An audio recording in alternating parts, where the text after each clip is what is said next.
Assalamu Alaikum, sister. Thank you for writing to our live session.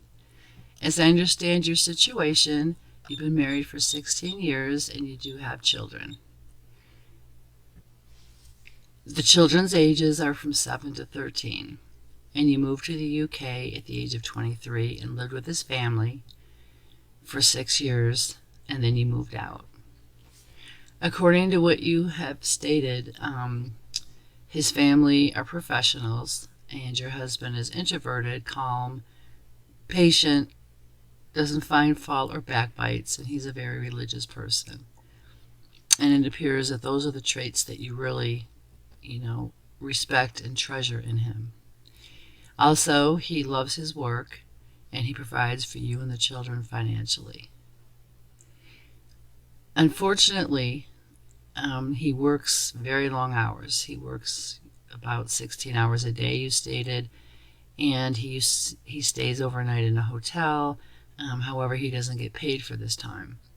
Additionally, he doesn't let you know until recently that he was staying overnight in a hotel, so you had no idea really where he was. Sister, at this point, in the issue, it's like if he's working all these hours and staying overnight in a hotel and not getting paid, what is the point, right? You would think that he would want to be home with his family. So for me, that raises a red flag, right? Now I could see if he worked hours and hours away from the home, but you didn't specify that. So if he works close by and he's staying overnight in hotels, he's not answering his phone, to me that's kind of a red flag. I'm not saying that he's cheating. However, it would be something that I would kindly recommend that you investigate at this point. Additionally, you stated that his family is nice on one hand, but on the other hand, there's tension, like with your mother-in-law, right? You stated that she bullies you for something simple as wearing a dress that doesn't match her style. She told you when you could have your first and second child. When you got pregnant and the child's timing was not of her choice, she wanted you to terminate and get an abortion. And that's a lot of power to have over a daughter-in-law. It's a lot of power to have over, a family. And your mother-in-law should not have that kind of power then or now. Whenever you decide to have children, what you decide to wear, and how you decide to live your life, as long as it's within Islamic boundaries, is up to you, right? Your mother-in-law seems like she has a lot of control issues, and perhaps that's how your husband grew up, right? So if your husband grew up with a mother who has control issues, perhaps, his throwing himself into his work all the time was a way that he got out of the house and away from those controlling issues and had some peace. And perhaps he just never gave up that habit or gave up that desire to just get away and have peace. Now, of course, he probably has peace with you, and he sounds like he really loves you, sister. However, sometimes things that happen in our past or the way that we were raised can be reflected or cause problems in a future marriage. I'm not saying that's the case with your husband, but the way you described his mother, it's a possibility.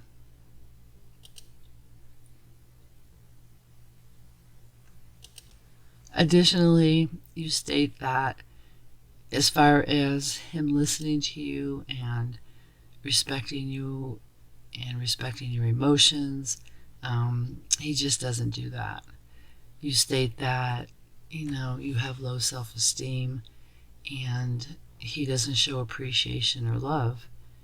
And at one point when you wanted to rekindle this love, he was not receptive. At this point, you're looking for peace, you're looking for a change, You're tired of the arguments. One particular argument is especially worrisome because he put his hands on you and you had bruises on your face. And sister, I just want to say that, physical violence is never, ever acceptable, right? Don't ever let anybody put their hands on you. That is abuse, and it's dangerous, and it's haram, and you should not have to put up with abuse. With that said, I'm not sure if he's put his hands on you since, but if he has, sister, I would kindly suggest that you leave and you stay out of the house until the situation is resolved.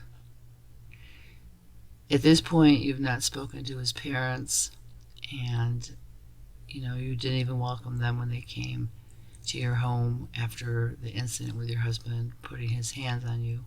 And that's expected that you're upset, but on the other hand, don't take it out on his parents. It's not their fault, but it is. Like I said, they interfered so much, and they kind of like endorsed the way that your husband is today.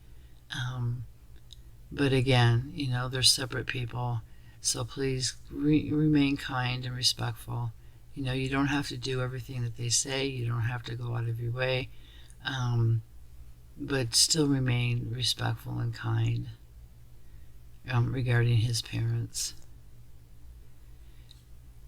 Understandably, you want to live differently. You want to change the situation, but your husband is not willing to change. And of course, there's no support from his family, and you have not even told your mom or your sister about what's going on.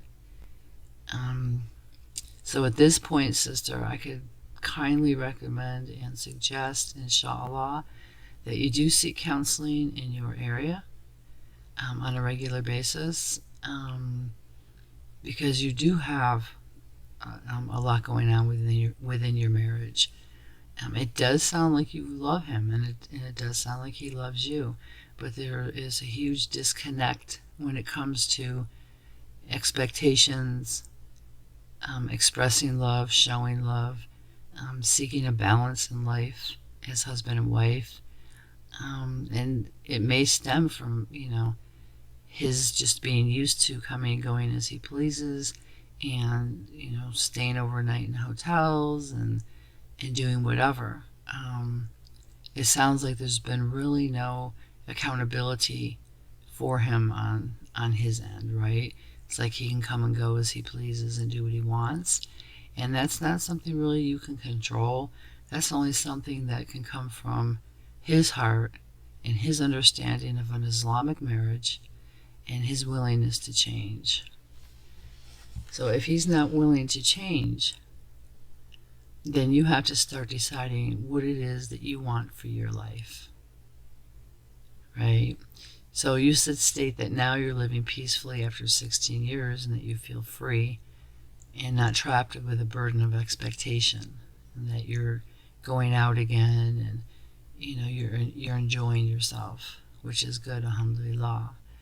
Just be mindful to stay close to Allah, and keep your Islam intact, because at this point, you're in a vulnerable position, because number one, you're hurt, number two, you're trying to get yourself back together and you're trying to heal, and number three, you're trying to make major life decision regarding your marriage. Inshallah, sister, it's good that you're taking a break right now and living separately. This gives you time to think about what it is you value in him, what it is you value in a marriage, what you expect from a marriage. And of course, these are all based on Islamic principles, right? So one theme that keeps going over and over is that, he's always staying at a hotel. He works all these hours that he doesn't get paid for. And what is he doing, staying at a hotel all the time? That part really doesn't make sense. But it appears that that's been going on since the beginning of your marriage, and it hasn't really changed, and he hasn't been held accountable. So these are some of the questions and things you're going to need to address, inshallah, if you want to repair your marriage. And he's going to have to be willing, right? And additionally, and I don't think it's going to come from him, and it really shouldn't come from you. So you might want to get a mediator, like an imam or something. But his family really shouldn't be interfering as much as they do, because that's just creating more problems. And it's just not really healthy. In fact, it's probably making the situation worse, because it's kind of endorsing his behaviors and his absences and the way that he treats you. Moving forward, you don't want a divorce now. You want a divorce when your children are married. And Sister, I'm asking you to reconsider that, right? If he doesn't want to go for marriage counseling and his family keeps intervening and the situation does not change, why would you want to live in a situation like that, right? You're not happy. There's some abuse going on. You really don't have a relationship with your husband. He refuses to make things better. So, why do you want to stay in the marriage just for the children? And another point I'm going to state is that when there's a really dysfunctional marriage, especially one where there's some abuse going on, that's very detrimental to the children, right? Your children are seeing all of this, and they're watching, and you and your husband will be the models for those spouses that they choose when they grow up, right? They might think it's okay to act like this and have a marriage like this. They might think that this is normal, and it's really not, and it's not an Islamic marriage at this point. So your youngest is 7, so if you want to stay until they're married, that might be another 15 years that you're in this marriage. So I guess, sister, you have to decide if you can endure another 15 years, but you also have to ensure that further abuse is not going to occur, and that the children will be sheltered and protected from any fights or disputes that may break out, because that's not healthy for children to see. You know what I'm saying? And it most definitely is not healthy for you. You deserve to be treated with love and kindness and mercy and respect, and you deserve to have a balance in your life with your husband home with you in the evenings, or whenever he's not working.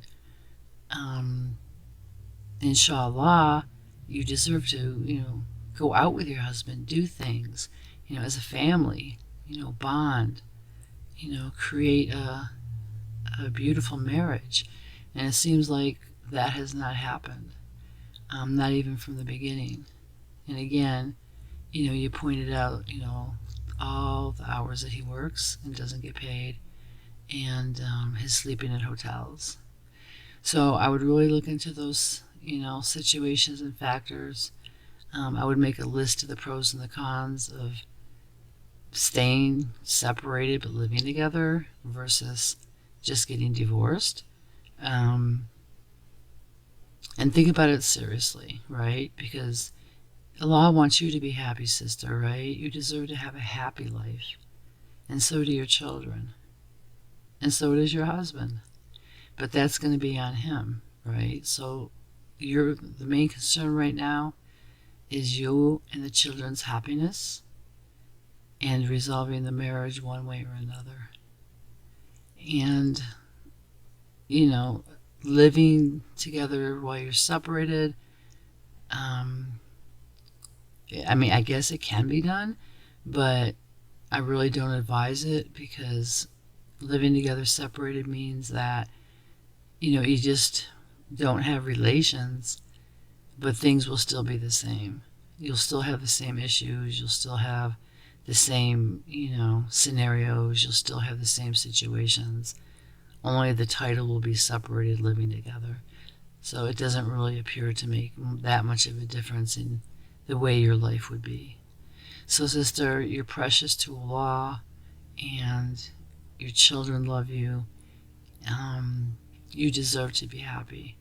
So I kindly suggest that, if your husband doesn't want to work on the marriage, through marriage counseling, and actively, changing, the way that he treats you, and changing the foundations of the marriage, then inshallah, perhaps you'll find it in your heart and find the strength to proceed with a divorce, so that both of you can move forward with your lives and inshallah be happy. We wish you the best.